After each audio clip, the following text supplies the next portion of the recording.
அதை பற்றி பேசலாம் என்று இருக்கிறேன். ஒரு கிறிஸ்தவன் அவன் வாழ்க்கையில் பரிசுத்தாவியானவர் இல்லாமல் அவனால் கிறிஸ்தவ வாழ்க்கையை வாழ முடியுமா? நிச்சயமா முடியாது. ஒரு கிறிஸ்தவனான ஒருவன் கிறிஸ்தவ வாழ்க்கை வாழ வேண்டும் என்றால், ஒரு நல்ல கிறிஸ்தவ வாழ்க்கை அவனுக்கு பரிசுத்தாவியானவர் ரொம்ப ரொம்ப அவசியமாக இருக்கிறது. ஏன் பரிசுத்தாவியானவர் ஒருவனுடைய வாழ்க்கையில் ரொம்ப அவசியம்? அது வாழ்க்கை அவனுடைய வாழ்க்கை முழுவதும் அவசியமாக இருக்கிறது. அவருடைய பிரசனம் அவனுடன் இருக்க வேண்டும் என்பதை நாம் இப்போது விளக்கமாக பார்ப்போம். நமது வாழ்வில் ஆவியானவரின் முக்கியத்துவம் ஏன் தேவை என்று தியானிக்க பரிசுத்தாவியின் உதவியை இப்போது நாம் நாடுவோம். அனைவரும் தாய் குறைந்து ஜெபிப்போம். மகா உலகங்களின் அப்பா தந்தையே, அடியனை ஒரு திருப்பாதப்படையில் காட்சி சமர்ப்பிக்கிற கர்த்தாவே, அடியை நல்ல கர்த்தாவே, அடியனை மறைந்து நீர்தாமே பரிசுத்தவரே, நீர்தாமே அடியனை நிரப்பி அடியின் வாயிலும் உருவாக்கி வராமல் நீர்தாமே பேசும்படியை கேட்கிற கர்த்தாவே, உண்மை பற்றி நான் பேச தகுதியற்றவன் கர்த்தாவே, நீர் பேசும் அடியை கேட்கிறேன். இயேசு கிறிஸ்துவின் பரிசுத்த நாமத்தில் அடிப்பிடிந்து கெஞ்சிமன் அடியை பரிசுத்த பரமத்தில் பரமத்தந்தை, ஆமென்.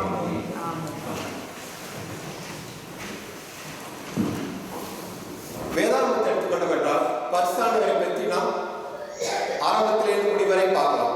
ஏனென்றால் வேதாந்தத்தில் ஆரம்பத்திலே நம்ம என்ன பார்க்கிறோம்? பரிசுத்தவரை பற்றி நாம் பார்க்கிறோம். ஆதியாகமத்தில் என்ன பார்க்கிறோம்? தேவ ஆவியானவர் ஜலத்தின் மேல் அசைவாடி கொண்டிருந்தார் சொல்லிட்டு பார்க்கிறோம். அதே போல் வேதாந்தம் முடியும் போது நம்ம என்ன பார்க்கிறோம்? வெளிப்படுத்தல் 22:17 பார்க்கும் என்றால், ஆவியும் மனவாட்டியும் வா என்கிறார்கள், கேட்கிறவனும் வாழ்வானாக. அது பரிசுத்தவான்கள் உள்ளவர் என்ன செய்வார்கள்? தேவனுடைய வருகைக்கா அவங்க பரிசுத்தவான்கள் நாடுகள் வா என்று சொல்வார்கள் சொல்லிட்டு பார்க்கிறோம்.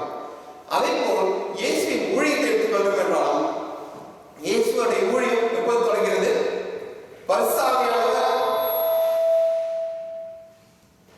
அவர் ஞானம் முழுக்கம் எடுக்கும் போது பரிசுத்தவான்கள் அவரிடத்தில் வந்தார். ஊழியத்தை என்ன செய்றார்? பரிசுத்தவான்கள் வந்தோடு அவர் ஆரம்பிக்கிறார். அதே மீறி அதே போல் இயேசுடைய ஊழியமும் மத்திய 28:19 அதிகாரத்தில் பார்த்தோம் என்றால், மத்திய 28:19 அதிகாரத்தில் கடைசியாக முடியும் போதும் பரிசுத்தவான்கள் தான் முடிக்கிறது.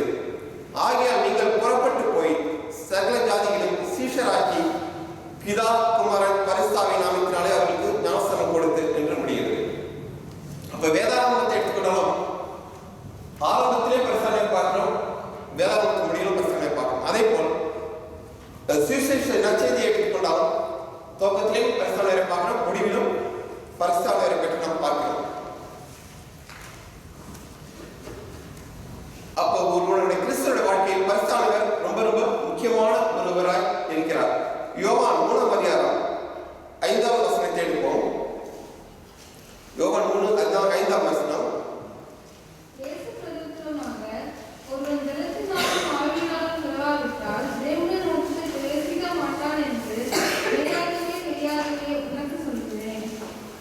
ஆமா, இந்த இடத்துல ஞானஸ்நானத்தை குறித்து வேதாகமத்தில் பேசப்பட்டிருக்கிறது. ஒருவன் அவனுக்கு வாய்ப்பு இருந்தும் அவன் இயேசு கிறிஸ்துவை ஏற்றுக்கொண்டால் அதை என்ன பண்ணுவான்? ஞானஸ்நானம் எடுக்க அவன் தயங்கக்கூடாது, ஞானஸ்நானம் எடுக்க வேண்டும். ஏனென்றால் பரலோகத்தில் நுழைவதற்கு ஞானஸ்நானம் ரொம்ப அவசியம் என்று வேதாகமத்தில் போடப்பட்டிருக்கிறது. அதே போல் இன்னொரு வசனத்தை எடுத்தால் பரிசுத்தவான்கள் அவர் எவ்வளவு முக்கியம் என்றால், அது அவனுடைய வாழ்வா சாவா என்ற ஒரு காரியமாக இருக்கிறது. ஏனென்றால் ரோமர் 8 அதிகாரம் 6வது வசனத்தை வாசிப்போம். ரோமர் 8:6 வசனம். மாம்சத்தின் மரணம், ஆவியின் சிந்தையோ ஜீவனின் சமாதானம். ஆமா, இதுல பாத்தீங்கன்னா மாம்ச சிந்தை மரணம், ஆவியின் சிந்தையோ ஜீவனும் சமாதானமும். நம்ம உலக பிரகாரமான காரியங்களை வைத்து மாம்சத்துக்குரிய சிந்தைகளை நாம் இனத்தில் நம்ம சிந்தனை வைத்திருந்தவர்களாக இருந்தோம் என்றால், அது எதில் கொண்டு போய் விடுகிறது என்றால் மரணத்தை கொண்டு போய் விடுகிறதா இருக்கிறது. அதே நேரத்தில் ஆவியின் சிந்தையோ நம்மளோட யோசனைகள் அனைத்தும் பரிசுத்தவான்கள் பற்றியும் அவரையே எண்ணமாக கொண்டிருந்து நமது வாழ்க்கையை நடந்தோம் என்றால், அது எங்க இருக்கிற பரலோக ராஜ்யத்தை கொண்டு போய் சேர்க்கிறதாக ஜீவனுக்குரியதாக இருக்கிறது என்று பார்க்கிறோம் வேதாகமத்தில். நாம் இப்போது நம்ம பார்த்தோம் என்றால் சில வசனங்களை சொன்னேன். பரிசுத்தவான்கள் ஏன் நமக்கு ஒவ்வொருவருக்கும் முக்கியம் என்ற காரியத்தை பார்த்தோம். எவ்வளவு முக்கியம் என்ற காரியத்தை நம்ம பார்த்தோம். இப்போது ஏன் நமக்கு பரிசுத்தவான்கள் ரொம்ப முக்கியம் என்ற காரியங்களை நாம் பார்ப்போம். இப்போது இயேசுவானவர் நமக்கு கொடுத்த ஒரு மிகப்பெரிய பரிசு என்னவென்றால், பரிசுத்த ஆவியானவர் தான் நமக்கு கொடுத்த ஒரு மிகப்பெரிய பரிசு. அதில் எந்த சந்தேகமே இல்லை. நீங்க ஏற்கனவே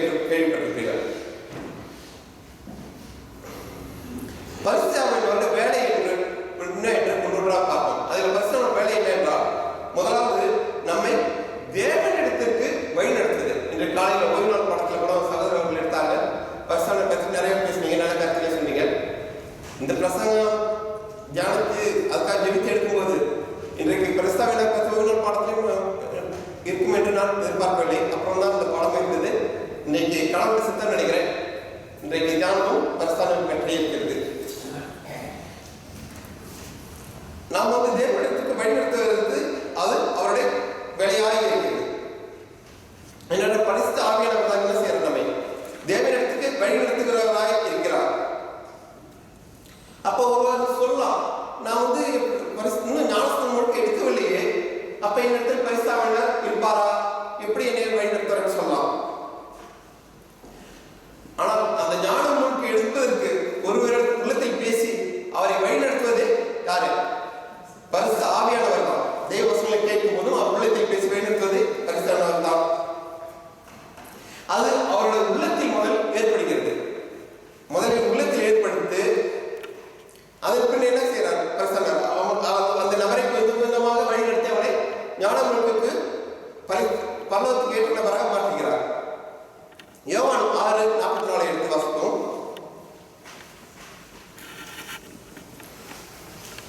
என்னை அனுப்பின பிதா ஒருவனை இழுத்துக் கொள்ளாவிட்டால் அவனை என்னிடத்தில் வரமாட்டான். கடைசி நாளில் நான் அவனை எழுப்புவேன்.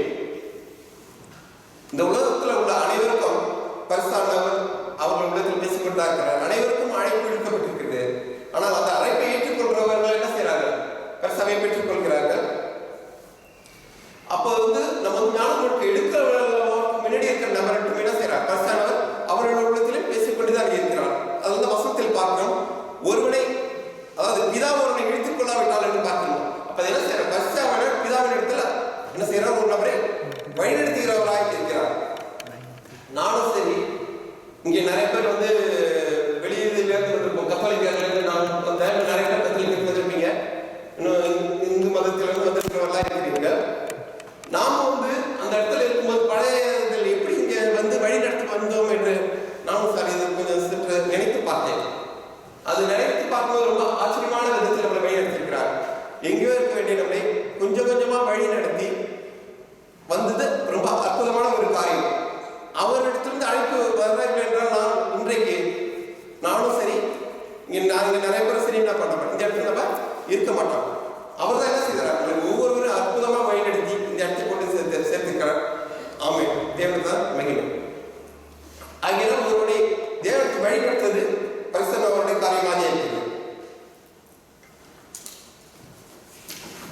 அதே போல் வேதாகமத்தில் எரேமியாவில் நம்ம பார்க்கிறோம். ஆமா, அநாதி சிநேகித்தால் உன்னை சிநேகித்தேன், ஆதலால் காருண்யத்தினால் உன்னை இழுத்துக் கொள்கிறேன். ஆமா, எவ்வளவு ஒவ்வொருவரையும் பார்த்து தேவனான சொல்றார். உங்கள் ஒவ்வொருவரும் என்ன பண்ணியிருக்கிறார்? அநாதி சிநேகித்தால் உன்னை சிநேகித்தேன், ஆதலால் காருண்யத்தினால் உன்னை இழுத்துக் கொள்கிறேன் என்று நம்ம பார்க்கிறோம். இந்த வக்காஸ்லாம் போகும்போது நம்ம பிள்ளைகள் காட்டுற அந்த சூரியகாந்தி பூக்களை பார்த்துருக்கீங்க. அதையும் மோசம் நிறைய பார்க்கலாம். அந்த வயல்கள் போட்டுப்பாங்க போகும்போது நிறைய அடிக்கடி பார்க்கலாம். நம்ம கொஞ்ச நாள் பிள்ளைகள் காட்டுறது பாருங்க சூரியன் இந்த திசையில இருக்குது. அதனால சூரியகாந்தி பூலாம் எல்லாம் ஒரே மாரி பார்த்துட்டு இருக்குன்னு சொல்லிட்டு நம்ம பிள்ளைகளை காட்டியிருக்கோம். அதே மாரி பரிசாமன் என்ன செய்யறோம்? நம்ம அந்த சூரியகாந்தி பூ எப்படி இந்த சூரிய வெளிச்சப்பட்டு என்ன செய்யுது, எப்படி அந்த சூரியனை நோக்கி திரும்புகிறதோ அதில் பரிசானவரோட வேலைன்னா நம்மளை தேவனை நோக்கி நம்மை வழிநடத்தி அவரை பார்க்க வைப்பதுதான் பரிசனுடைய வேலையாக இருக்குது. தேவனை பற்றி தெரியாத ஒரு நபருக்கு பரிசன் என்ன செய்யறார்? அவர் உள்ளத்தில் பேசி அவர் என்ன செய்யறார்? தேவனமாக நோக்க வைப்பது அவருடைய வேலையாக இருக்கிறது. அப்போது அவர் உள்ளத்தில் மீறி அவர் பரிசனை பேசும்போது அவர் உள்ளத்தில் ஒரு பெரிய மாற்றங்கள் ஏற்படுவதை அவர் உணர்வார். அது உள்ளத்தில் அது நடந்திருக்கிற காரியமாக இருக்கிறது. அடுத்ததாக பரிசுத்தவான்கள் வேலை என்ன என்று பார்த்தோம் என்றால் யோவான் 14:26 எடுத்து வாசிப்போம். யோவான் 14:26.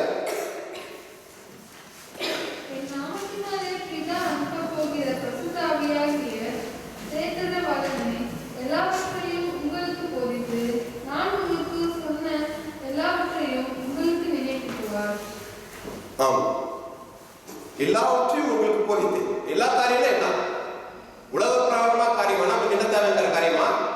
இல்ல, எல்லா காரியங்களும் என்ன பரலோகத்துக்குரிய காரியங்களை நமக்கு என்ன செய்வார்? அவர் போதித்து நம்மளுக்கு நம்மை வழிநடத்துகிறவராக இருக்கிறார். உதாரணத்துக்கு வந்து நீங்கள் வந்து ஒரு நபரிடம் பேசிக் கொண்டிருக்கிறீங்க, தேவனை பற்றி அவர்கிட்ட தேவனை அறியாத மக்களாக இருக்கிறார்கள், அவர்கிட்ட நீங்க பேசுறீங்க. அப்ப என்ன செய்வார்? பரிசுத்த ஆவியானவர் உங்கள் உள்ளத்தில் உங்கள் மூலமாக ஒரு நபர் மூலமாக என்ன செய்வார்? அவரிடத்தில் பேசி இந்த காரியத்தை குறித்து பேச வேண்டும் என்பதை அவர் நமக்கு அந்த நேரத்தில் என்ன செய்வார்? அந்த இடத்துல ஏற்ற வேலையில் அவர் நினைப்பார். அதே போல் நீங்கள் வந்து இங்க ஆலயத்திலேயோ இங்காவது நீங்க தேவனை குறித்து பேச வேண்டும் என்று நீங்க அதுக்காக வந்து ஜெபத்துடன் அதற்காக நீங்கள் தயார் பண்ணும்போதும் வருஷம் என்ன செய்வார்? எந்த காரியத்தை குறித்து பேச வேண்டும் ஒவ்வொருத்தருக்கும் அவர் உணர்த்துவராக இருக்கிறார்.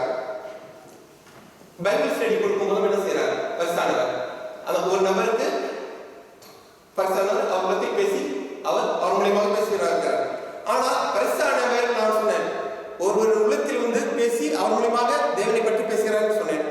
ஆனால் பரிசானவர் நம்ம உள்ளத்தின் மூலமாக நம்ம இடத்தில் பேச வேண்டும் என்றால் முக்கியமான காரியம் என்னன்னா, நாம் ஏற்கனவே என்ன பண்ணிருக்க வேண்டும்? வேத வசனங்களையும் வேதாகமத்தையும் படித்து இருந்தால் என்ன பண்ண முடியும்? அந்த படித்த வசனங்களை என்ன செய்வார்கள்? நினைப்பூற்றவராக இருக்கிறார். நமக்கு வந்து ஏற்கனவே நம்ம வந்து ஒண்ணுமே படிக்காம ஒண்ணுமே இருந்திருந்தோம்னா நம்ம திடீர்னு போய் பேசணும்னா என்ன செய்யப்பட மாட்டார்? பிரசன்ன அந்த நேரத்தில் அதை அவர் நினைப்பூட்ட மாட்டார். அவர் வந்து பிரசன்ன நினைப்பூற்றவராக இருக்கிறான்னு பார்க்கணும். அப்ப நம்ம ஏற்கனவே என்ன பண்ணிருக்கணும்? வேதாகமத்தில் படித்திருக்கலாம், அல்லது ஏதாவது ஒரு பிரசங்கத்திலோ என்ன செய்திருக்கலாம். நீங்க ஒரு மெசேஜ்ல நீங்க வந்து ஒரு பிரசங்கத்தை கேட்டிருக்கலாம். அந்த பிரசங்கத்தின் மூலம் நீங்க கேட்டுக்கிறத என்ன செய்யலாம்?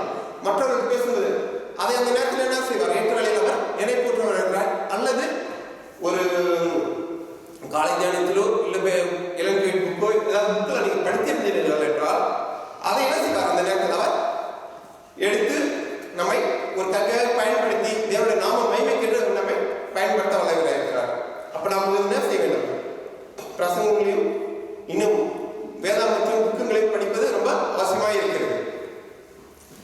அடுத்ததாக 1 கொரிந்தியர் 2:14 எடுத்து வாசிப்போம்.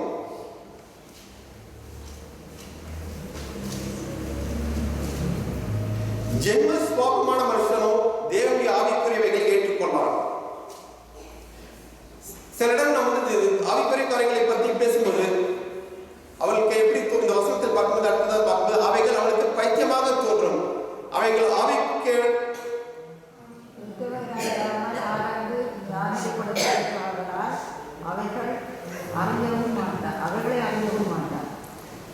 ஆமா, நீங்க வந்து ஒரு இடம் போய் பரிசான பற்றி பேசும்போதும் அவன் வந்து அதற்கு காது கொடுத்து கேட்காத இருக்கும் பட்சத்தில் பரிசான பேசும் கேட்காத பட்சத்தில் எப்படி இருக்கிறான்? அவனுக்கு அந்த காரியங்கள் எப்படி தோன்றுவது என்று பார்க்கிறோம்.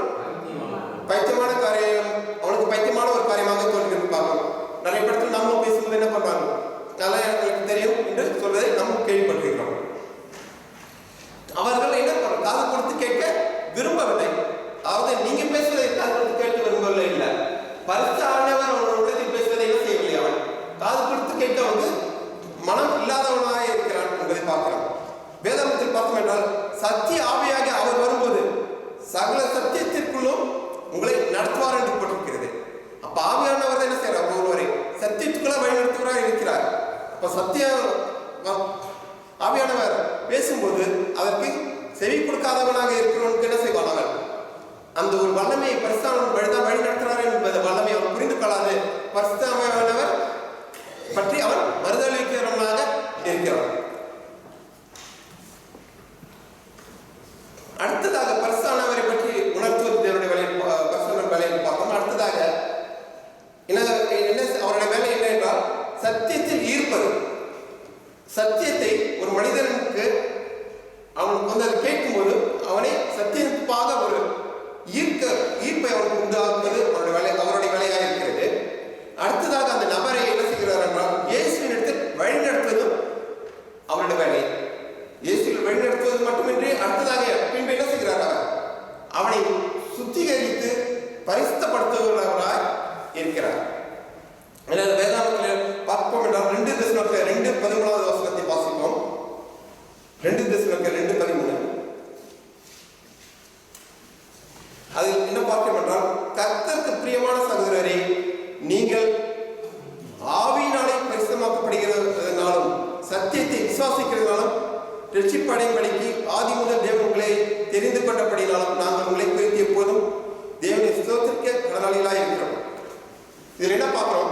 நீங்கள் ஆவியினாலே பரிசுத்தமாக்கப்படுகிறோம்.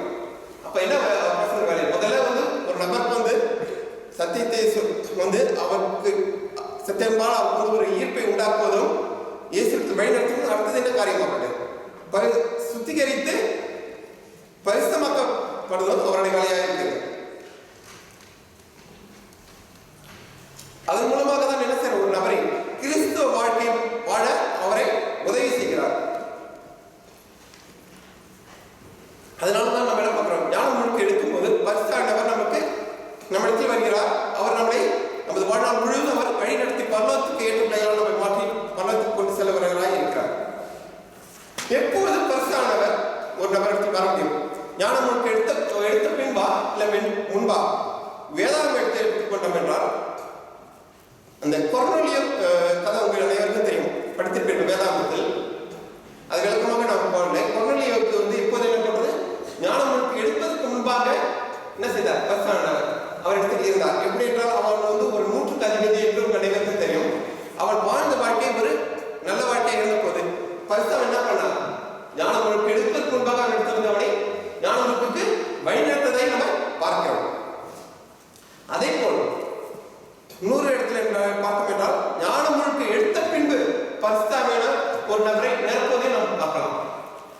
அப்போஸ்தலர் புத்தகத்தில் வாசித்தோம் என்றால் பவுலா அவர் வந்து பேசும்போது அந்த அவர்களிடம் வந்து பேசும்போது ஆவியானவர்களால் அவர் நிரப்பப்படாத இருப்பதை பார்த்து என்ன செய்தார்? பவுலா அவர் மேல் கைகளை வைத்து ஜெபித்த போது அவர்கள் என்ன செய்தார்?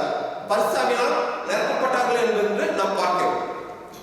அப்போது ஒரு நபர் பரிசுத்தர் ஞானம் முழுக்க முன்பும் அவருடன் இருக்கலாம், பின்பும் இருக்கலாம். ஒவ்வொரு விதமாக வேண்டியிருக்கிறார் இருக்கிறார். பரிசுத்தர் என்ன செய்கிறார்? சத்தியத்தை ஒரு நபருக்கு விளக்கி சொல்வார். விளக்கி எங்க சொல்கிறார்? சிந்தனையில் அவனுக்கு சொல்கிறார். அடுத்ததாக சத்தியத்தை விசுவாசிக்க அவனுக்கு இருதயத்தில் அதை நம் விசுவாசிக்கிறதுக்கு என்ன செய்யறார்? இருதயத்தில் அவனை தூண்டுகிறார். முதல்ல என்ன செய்யறார்? சிந்தனையில் சொல்றார். அடுத்தது வந்து விசுவாசிக்க பேருக்கு அடுத்த கட்டமாக என்ன இருக்க வேண்டும்? விசுவாசி பிரகாரை அதை செயல்படுத்த வேண்டும்.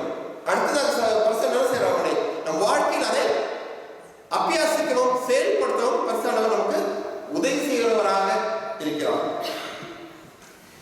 முதல்ல சிந்தனையில் நம்ம இழுக்கப்பட்டு இருதயத்தை விசுவாசிக்கிறவர்களாக பின்பு ஆவியானவர் நம்ம வாழ்க்கையில் அவைகளை கடைபிடிக்கவும் அபியாசம் செய்கிறவராக இருக்கிறார். நம்ம வந்து பரிசுத்தர் வந்து இந்த உலகத்துக்கு சாட்சியுள்ள மக்களாக வாழ நம்மை வழி நடத்துகிறார் என்று வேதாகம் சொல்லுகிறது. இந்த அப்போஸ்தலர் 1:8 எடுத்து வாசிப்போம்.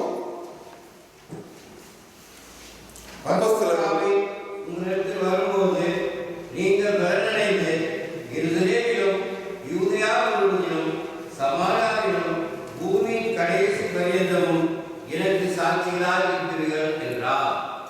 இங்க வேதாகம் வசனம் என்ன சொல்லுது? பரிசுத்தர் வந்து வரும்போது அவர்கள் நம்ம ஒவ்வொருவரும் என்ன பண்ணுவோம்? சாட்சிகளாக இருப்போம் சொல்லி போடப்பட்டிருக்கிறது. ஆனா பல பாஷைகள் பேசுவோம் என்று வேதாகமத்தில் போடப்படவில்லை. ஆனால் ஆதி அப்போஸ்தலர் சபையில பார்க்கும்போது பரிசுத்தர் வந்த போது என்ன செய்தார்கள்? அவர்கள் பல பாஷையில் பேசினார்கள். ஏனென்றால் அந்த நேரத்தில் அந்த என்ன பண்ணப்பட்டது? அவர் பரிசுத்தர் வந்து அந்த நேரத்தில் அவர்கள் மூலமாக செயல்பட்டார். என்றால் மற்றவர்கள் அந்த படத்தில் எல்லாம் உங்களுக்கு சம்பவம் தெரியும். அந்த சம்பவம் கூட இருந்தப்போ மொழி தெரியாதவங்க இருந்த போது அவர்கள் என்ன பண்ணார்? பேசுகிற பாஷை ஒவ்வொருக்கும் ஒரு விதமாக அவருக்கு போய் கேட்டது என்று பார்க்கிறோம். ஆமா, அவர் பேசுவது அவர்களுக்கும் தேவனுடைய வார்த்தை அவருக்கு போய் கேட்டது என்று பார்ப்போம். அவருடைய மொழி அவருக்கு கேட்டதை பார்ப்போம். என்னென்றால் மற்ற நேரங்களில் என்ன செய்வார்கள்? அவர்கள் பல மொழிகளில் அவர் பேச தேவையான நேரத்தில் அதை அந்த வளமே அவர் தருகிறார் என்று பார்ப்போம். ஏன்னா இன்னொருகள் கூட இது போதகர் பீடி அவர்கள் கூட பேசும்போது பரிசுத்தர் செயல்படுறார் என்பதை நம்ம பார்க்கிறோம். அதே போல் கடைசி காலத்திலும் பின்மாறி பரிசுத்தர் ஊற்றப்படும் பின்மாறி காலத்தில் என்ன பண்ணுவார்? பரிசுத்தர் ஒவ்வொரு இடத்திலும் வலிமையாக செயல்பட இருக்கிறார்கள் என்பதை நாம் பார்க்கிறோம். ஏனென்றால் அவரோட ஆடுகள் இன்னும் சிதறி இருக்கிறது. அவைகளை பரிசுத்தர் என்ன பண்ணுவார்? ஒவ்வொரு பயன்படுத்தி கொண்டு வந்து சேர்க்க வல்லவராக இருக்கிறார் இந்த கடைசி காலத்தில். ரோமர் 8:13 வாசிப்போம். 13-14. மாம்சத்தின்படி பிழைத்தால் சாவீர்கள், ஆவியினாலே சரீரத்தின் செய்கைகளை அழித்தால் பிழைப்பீர்கள். மேலும் எவர்கள் தேவனுடைய ஆவியினாலே நடத்தப்படுகிறார்களோ அவர்கள் தேவனுடைய புத்திரரால் இருக்கிறார்கள். ஆவியினாலே சரீரத்தின் செய்கைகளை அழித்தால் பிழைப்பீர்கள். அப்ப நம்ம வந்து பரிசுத்தமான வாழ்க்கை வாழ வேண்டும் என்றால் நம்ம என்ன செய்யணும்? பாவத்தை மேற்கொள்ள வேண்டும். அப்ப இந்த வசனத்தில் என்ன போடப்பட்டிருக்கிறது? பாவத்தை மேற்கொள்ள வேண்டும் என்றால் ஆவியினாலே சரீரத்தின் செய்கைகளை அழித்தால் பிழைப்பீர்கள். பரிசுத்தமான உதவி கொண்டு அவர் என்ன செய்யறார்? நம்ம வந்து என்ன செய்யறார்? பரிசுத்தமாக்குவார். அதுதான் நம்ம பார்த்தோம். அப்ப நம்ம என்ன செய்யணும்? சரீரத்தின் பாவங்களை நம்ம என்ன பண்ணோம்? ஆவியானவரை கொண்டு மேற்கொள்ள அவர் உதவி செய்கிறவராக இருக்கிறார் என்று பார்க்கணும். அதே போல் மேலும் எவர்கள் தேவனுடைய ஆவியினாலே நடத்தப்படுகிறார்களோ அவர்கள் தேவனுடைய புத்திரராக இருக்கிறார்கள். இப்ப என்ன பண்ணணும்? தேவனுடைய பிள்ளைகளாக இருக்கிறோம். என்ன பண்ண வேண்டும்னா எந்த ஆவியினால் நம்ம நடத்தப்படுறது ரொம்ப அவசியமா இருக்கிறது? பரிசுத்த ஆவியினால் நாம் நடத்தப்படுவது ரொம்ப அவசியமா இருக்கிறது. இதுவரைக்கும் கடைசி பரிந்தும் பரிசுத்தாவினால் நடத்தப்படுவது ரொம்ப அவசியமாக இருக்கிறது. நாம் அன்றாட என்ன செய்ய வேண்டும்? ஒவ்வொரு நிமிடமும் பரிசுத்தாவினோட தொடர்பில் நாம் இருந்து கொண்டே இருப்பது ரொம்ப ரொம்ப அவசியமாக இருக்கிறது. அதே போல்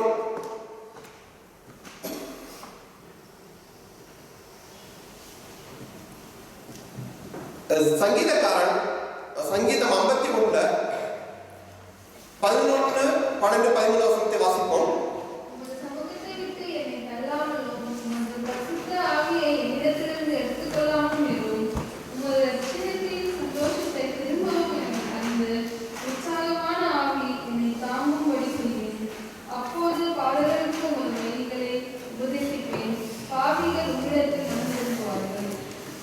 இந்த வசனத்தில் பார்க்கும்போது தாவீது என்ன சொல்கிறார் என்றால்,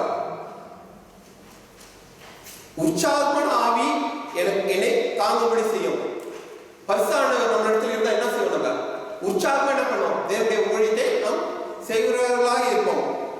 அப்போது என்ன செய்ய? அது அடுத்த வசனத்துல பார்க்கிறோம். அவர் என்ன சொல்றார்? அப்போது பாதகர் உமது வழிகளை உபதேசிப்பேன், பாவிகள் இடத்தில் மறந்திருப்பார்கள்.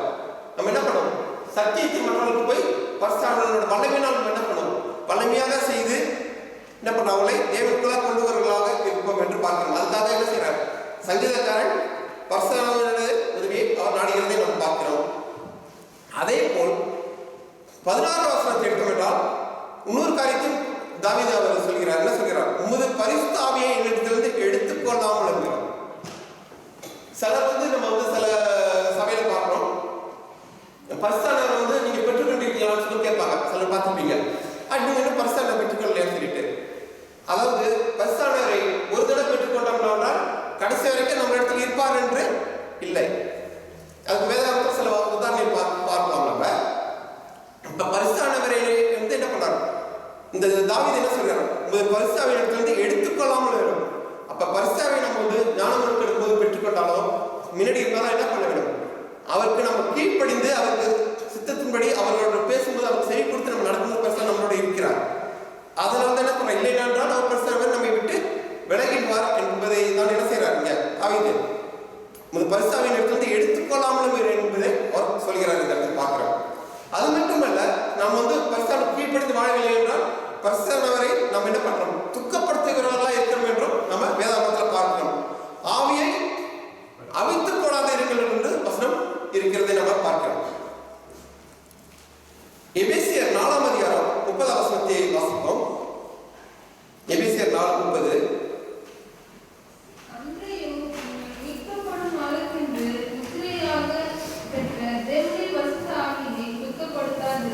ஆமா, வசனம் என்ன சொல்லுதுன்னா, நாம மீட்கப்படும் நாளுக்கு என்று முத்திரையாக பெற்ற தேவனுடைய பரிசுத்த ஆவியை துக்கப்படுத்தாதீர்கள் சொல்லிட்டு பார்க்கிறோம். அதுக்கு உதாரணத்தை எடுத்தோம் என்றால், இது சிம்சோன் லைஃப் உங்களை எல்லாருக்கும் தெரியும். சாம்சோன் லைஃப் உங்களை எல்லாருக்கும் தெரியும். அவனோட வாழ்க்கை ஆரம்ப கட்டம் எப்படி இருந்தது? ஆரம்ப கட்டம் எப்படி இருக்கும் தெரியும். ஆனா அவனுடைய கடைசி பாகத்தை பார்த்தோம் என்றால் அவன் என்ன செய்தான்? பரிசுத்தவான்களை விட்டு பரிசுத்தவான்கள் பேசுவதற்கு அவன் கேட்காமல் என்ன செய்தான்? அவன்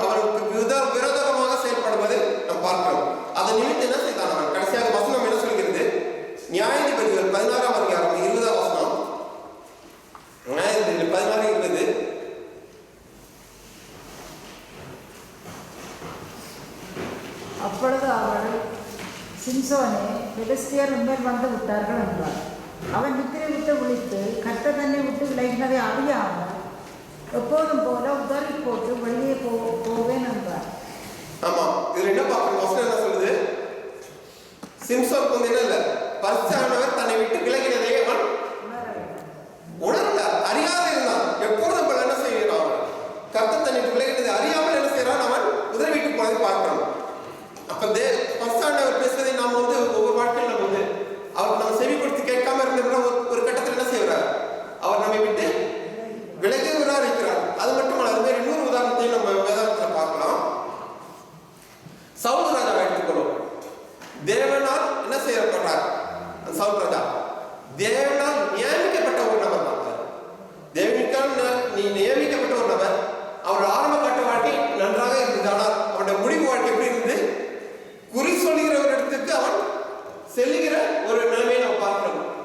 குறி சொல்றவன முதல்ல அவர்தான் அழிச்சார். கடைசியில் சார் குறி சொல்கிற இடத்தில் அவன் போற நிலைமையை நம்ம பார்க்கிறோம். அவரிடத்தில் நம்ம வேதாம அவரை பற்றி என்ன சொல்கிறது என்றால் 1 சாமுவேல் 16 14 வசனம். 1 சாமுவேல் 16 14 வசனம்.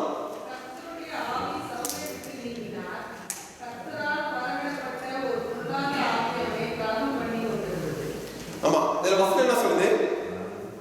கர்த்தருடைய ஆவி சவுலை விட்டு நீங்கினார்.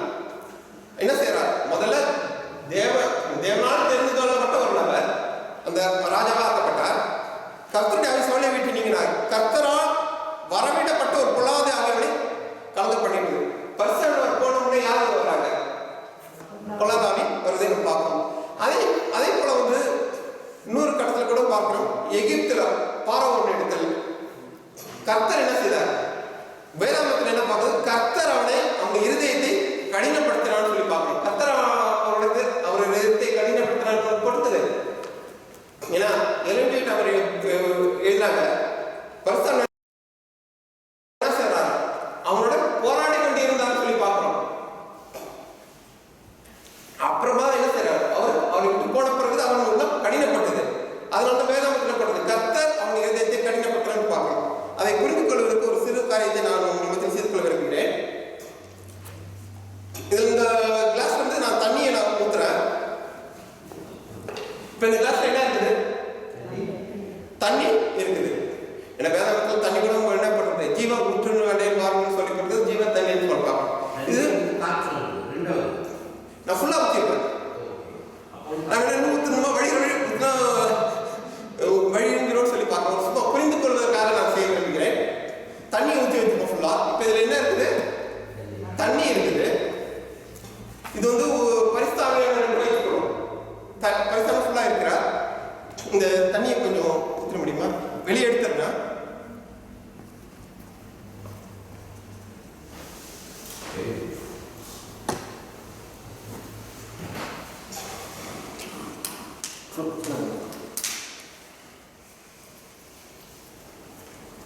இப்ப இந்த கிளாஸ்ல என்ன இருக்குது? காற்று இருக்குது.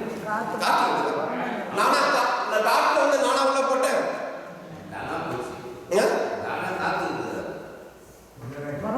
இல்ல, நானா காற்ற உள்ள போட்டேன். இல்ல, உள்ள என்ன இருக்குது? தண்ணி இருக்குது. தண்ணியை வெளியே எடுத்தோன்னே என்ன ஆயிடுச்சு? ஆட்டோமேட்டிக்கா இல்ல, தண்ணி வெளியே எடுத்து ஆட்டோமேட்டிக்கா என்ன ஆயிடுச்சு? உள்ள காத்து உள்ள போயிடுச்சு. அப்போ அதே மாதிரி தான் என்ன பண்ணுது? பார்வோன்ல பரிசுத்தமானவர் வந்து உள்ளத்திலிருந்து வெளியே வந்துட்டா என்ன ஆயிடுச்சு? ஆட்டோமேட்டிக்காங்க அசுத்தாவி உள்ள பொல்லாத ஆவி எப்படி அதில் தான் வேதாமத்தில் வந்து பொல்லாத ஆவி ஆட்டோமேட்டிக்கா என்ன படுத்து போயிடுது. இப்போ வேதாமத்தில் போட்டு என்ன பண்ணல? கர்த்தர் வந்து பார்வோன் இருதயத்தை கடினப்படுத்தவில்லை. பரிசுத்த ஆவியானவர் எப்படி தண்ணி வெளியெடுத்தது போல பரிசுத்தமானவர் அவனை விட்டு நீங்கினவுடன் என்ன ஆயிடுச்சு? ஆட்டோமேட்டிக்கா அவனோட கடினமாக்கப்படுத்து பண்றான். ஆனா அங்க வந்து யாரு? அசுத்தாவி உள்ள வந்துடுச்சு. அதனால கடினமானது பார்க்கணும். அதனால நாமும் வாழ்க்கையில் என்ன பண்ணுவோம்? பர்சனல் பேசும்போது நம்ம அதை கேட்கிறவர்களா இருக்க வேண்டும். ஒரு கட்டத்தில் நம்ம கேட்காம மீறி செயல்பட்டு கொண்டு விட்டோம் என்றால் பர்சனை விட்டு விலகக்கூடிய ஒரு அபாயம் இருக்கிறது. அடுத்ததாக இன்னொரு முக்கியமான ஒரு காரியத்தை இந்த நேரத்தில் சொல்லிக்கொள்ள விரும்புகிறேன். பரிசுத்த ஆவியானவர் ஒருவர் மூலமாக செயல்படும் போது நாம் வந்து அவரை குறித்து பேச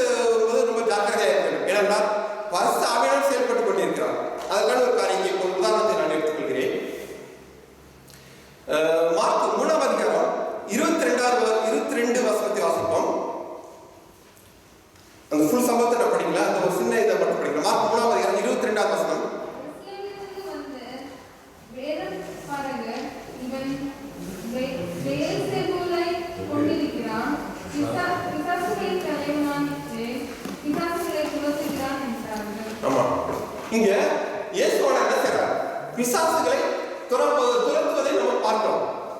அப்ப அங்க இருக்க வேத பாடல்கள் என்ன செய்றாங்க, இயேசுவான பிசாசுகள் துரத்தை பார்த்துட்டு இதை யாரால் துரத்துறான்னு சொல்றாங்க, பேசினால் பிசாசுகள் தலையினால் துரத்துகிறார் என்று அவங்க என்ன சொல்றாங்க சொல்லுகிறாங்க. அந்த இன்சிடென்ட், அதாவது அந்த சம்பவத்தை நீங்கள் படித்துக் கொண்டு வந்தீர்கள் என்றால் 29வது வசனத்தை வாசிங்க.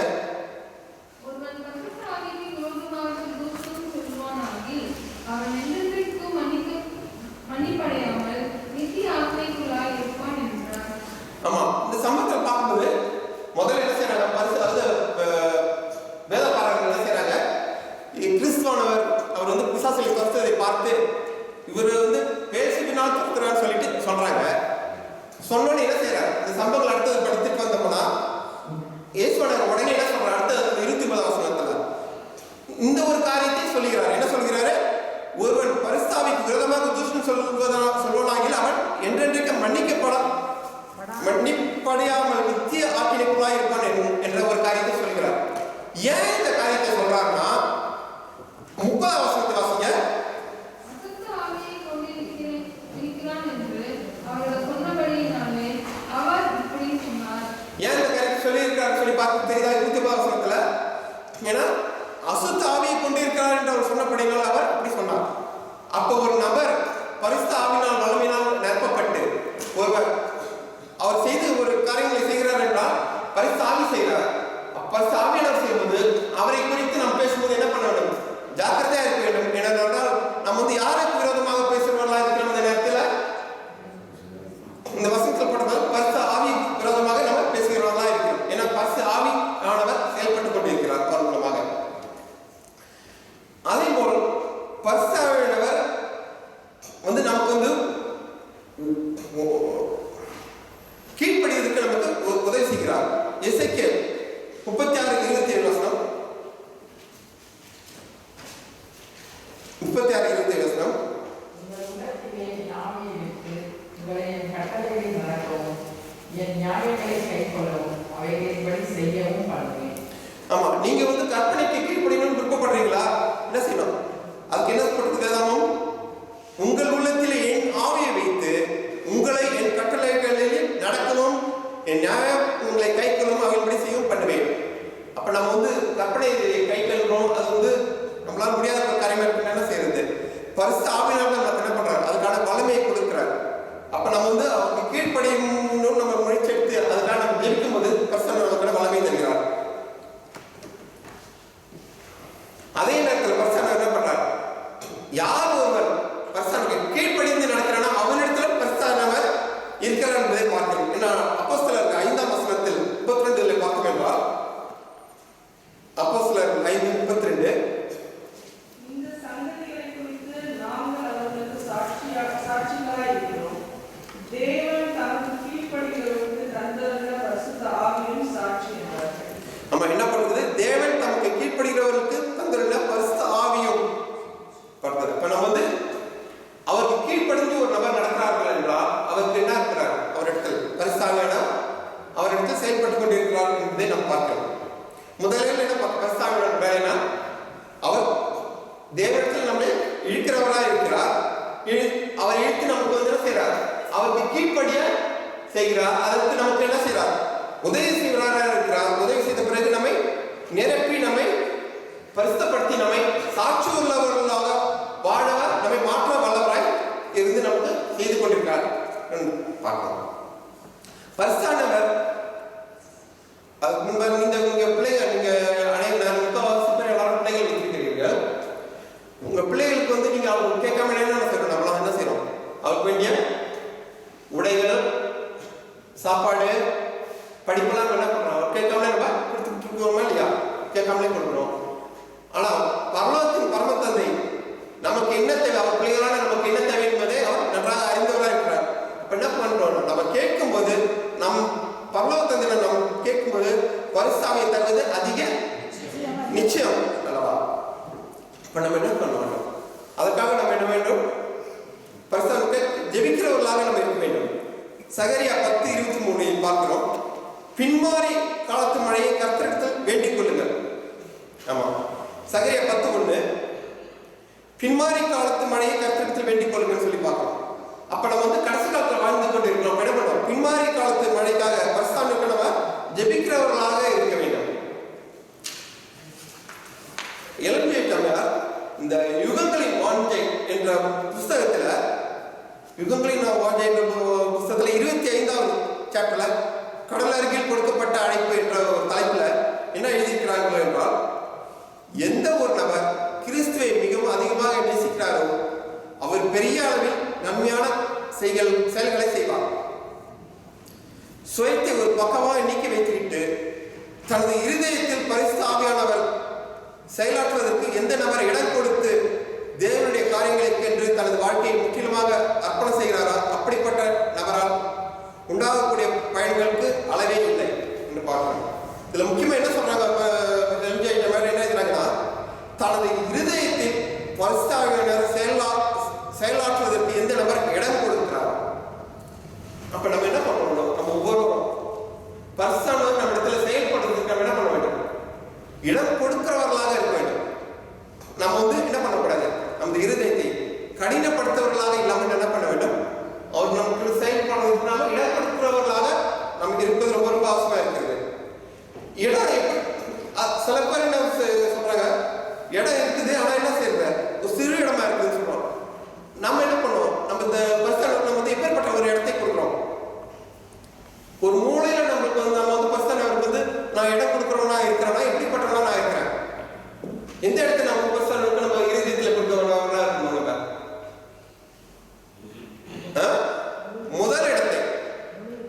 முதல் இடத்தை என்ன பண்ணணும்? பரிசுத்தவான்களுக்கு நம்ம இருதயத்தில் கொடுக்கிறவங்களா இருக்கணும். அந்த உலகத்துல உள்ள காரியங்கள் எதுவா இருந்தாலும் சரி, எல்லாம் அதுக்கு பிறகுதான் முதல் இடம் எதுக்கு யார் கொடுக்க வேண்டும்?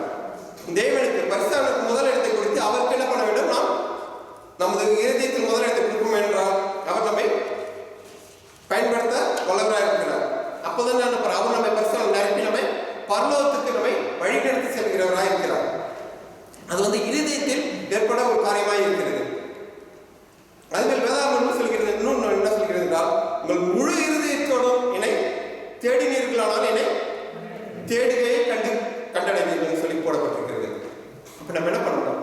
முழு இருதயத்தோட தேவனை தேடுகிறவர்களாக இருப்பது ரொம்ப அவசியமாக இருக்கிறது. அதே போல் தாகமுள்ளவன் மேல் தண்ணீரையும் வறண்ட நிலத்தின் மேல் ஆறுகளையும் ஊற்றுவேன் என்று போடப்பட்டிருக்கிறது.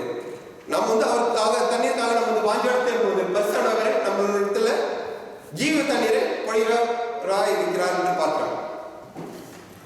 ஆதி அப்போஸ்தலர் சபையில் பரிசுத்த ஆவியானவர் ஊற்றப்பட்ட போது அவர்கள் எப்படி இருந்தார்கள் சொல்லிட்டு நம்ம பார்க்கிறோம். வேதாகமத்துல பெந்தகஸ்து என்னும் அந்த நாள் வந்த போது அவர்கள் எல்லாரும் ஒருமனப்பட்டு ஒரு இடத்தில் வந்திருந்தார்கள். இந்த ஆதி அப்போஸ்தலர் எப்படி இருந்தார்கள்? சபையில அனைவரும் ஒருமனப்பட்டு ஒரே இடத்துல அவர்களுக்கு இடையில் உள்ள வேறுபாடுகள் அனைத்து தள்ளிவிட்டு ஒருமனப்பட்டவர்களாக ஒரே இடத்துல கூடியிருக்கார்கள் சொல்லி பார்க்கிறோம். அப்போது என்ன பண்ணப்பட்டார்? பரிசுத்தர் அவர் வந்து ஊற்றப்பட்டார்னு பார்க்கிறோம். அதே போல் இப்ப கடைசி காலத்துல நம்ம வாழ்ந்து கொண்டிருக்கிறோம்.